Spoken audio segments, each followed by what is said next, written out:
Benvenuto. In questo video ti mostrerò come cambiare la sorgente di ingresso sulla tua Xiaomi A Pro TV.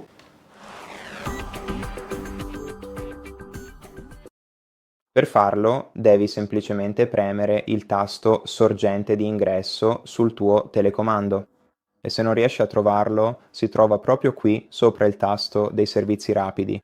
Quindi proprio qui premi questo pulsante e ti mostrerà le sorgenti di ingresso disponibili.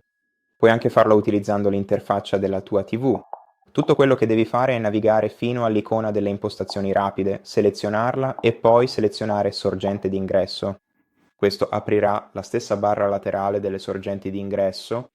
Qui puoi selezionare Google TV Home oppure puoi selezionare TV se vuoi accedere al tuo satellite, cavo, antenna, eccetera.